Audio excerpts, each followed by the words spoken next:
الله الرحمن الرحيم نحمده ونصلي ونسلم على حبيبه الكريم الأمين العزيز الرؤوف الرحيم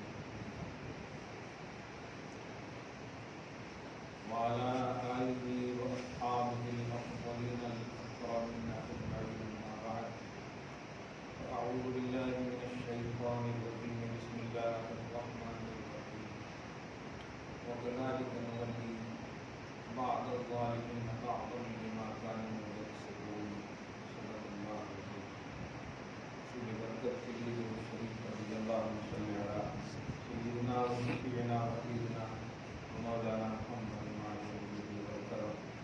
وعلى آله الكرام المحترمين وآله وأصحابه سورہ انعام سورہ نمبر 6 کی آیت نمبر 130 کا درس ہونے والا ہے۔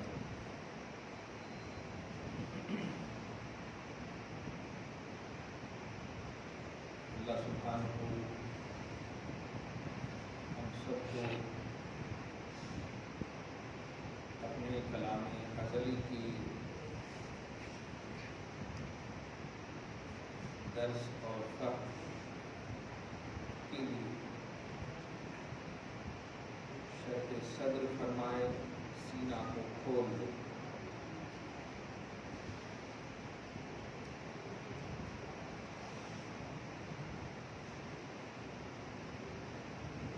اتنی اچھی آیت ہے،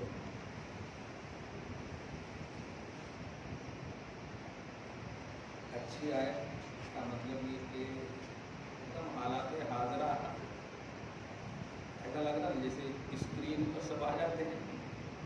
یہ آیت پڑھنے کے بعد پوری دنیا مطلب اسکرین پہ آ گئی۔ ظلم ایمان کے سمجھیس آئے۔ حدیث پاک کے حوالے سے تو آپ ہمیشہ سنیں،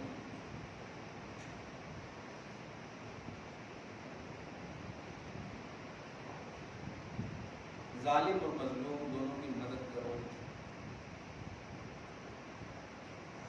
صحابہ نے کیا تھا، مظلوم کی مدد تو سمجھ میں آ رہی، ظالم کی مدد کرنا ہے۔ فرمایا تمہیں ظلم سے روکنے کی کوشش کرو، یہی مدد ہے۔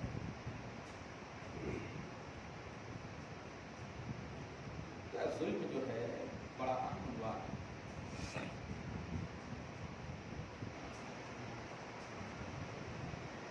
قرآن پاک میں پارہ نمبر 21 میں شرک کو ظلم عظیم کہا ہے۔ ان الشرک لظلم عظیم۔ حضرت لقمان علیہ السلام کے حوالے سے سورہ لقمان کی اپنے بیٹے کو نصیحت فرما رہے تھے، لا تشرک باللہ، اللہ کے ساتھ شریک نہ ٹھہرانا۔ کیوں؟ ان الشرک لظلم عظیم، کیونکہ شرک ظلم عظیم ہے، تو ظلم ہے۔ تو کیا اللہ کے ساتھ بھی کوئی ظلم کر سکتا ہے؟ شرک کا تعلق تو اللہ ہی سے ہے، توحید پر ظلم شرک ہے۔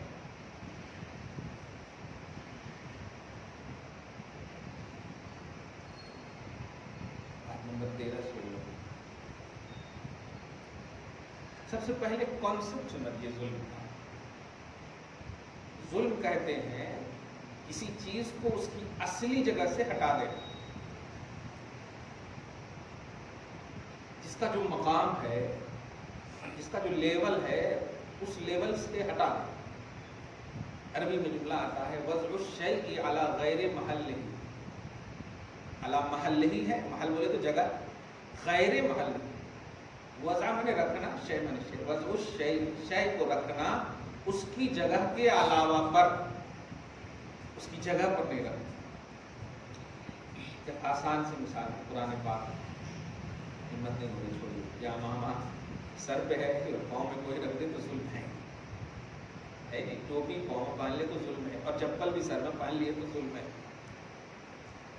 اور شے کو اس کے لیول میں رکھنا عدل ہے، ظلم کی ضد عدل ہے، ظلم کا اپوزٹ عدل ہے۔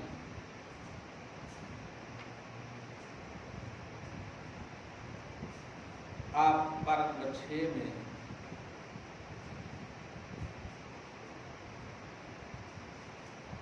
ایک آیت پڑھیں، سورہ مائدہ کی آیت نمبر 8۔ تجھے لوگوں کی دشمنی اس حد تک نہ گرا دے کہ تم ظلم کرنے پر آ جاؤ، اتر جاؤ، نہیں، اعدلوا، عدل سے کام لو، هو اقرب للتقوی، کیونکہ عدل تقوی سے زیادہ قریب ہے۔ عدل متقی بنا دیتا ہے اور ظلم جو ہے ظالم بنا دیتا ہے۔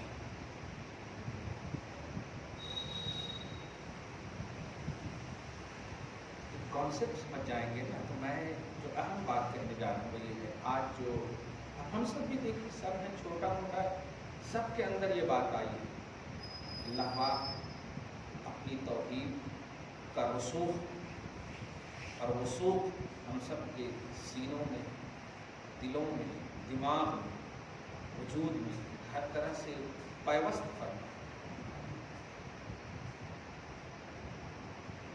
جس انداز میں آپ نے وائرس سے بچنے کے لیے سال 2 سال سے اہتمامات کر رہے ہیں،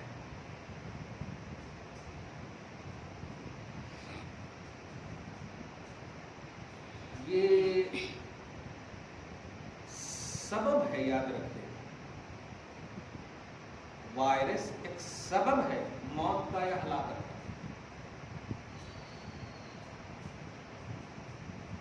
یہ کوئی جاندار چیز نہیں ہے، ایک سبب ہے۔ سبب کا ایک آسان سے مطلب جیسے سورج نکلنا ایک سبب ہے دن کے وجود کا، سورج نہ نکلے تو دن کا وجود نہ ہو۔ لیکن اگر آپ اللہ کی بارگاہ میں چاہیں تو رسول اللہ ہی سے دیکھ لیا آپ نے کہ سورج کو لوٹا دیا،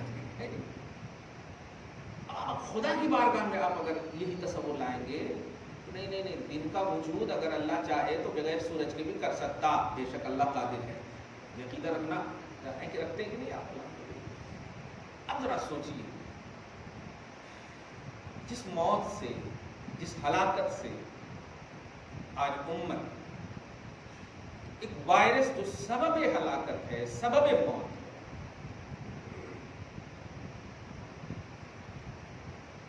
اور اب تو ویکسین لینا بھی سبب موت ہو گیا ہے۔ عجیب بات ہے، جب اب کوئی امریکہ کا ڈاکٹر نے کہا نا کہ جو لے لیا ہے وہ 2 سال تک زندہ رہے گا، بس نہیں، اب علاج بھی موت کا سبب بن گیا۔ پہلے تو مرض موت کا سبب تھا، اب علاج بھی موت کا سبب ہے۔ یہ سب کیوں ہو رہا ہے؟ اس کی وجہ یہ دھیان دیں۔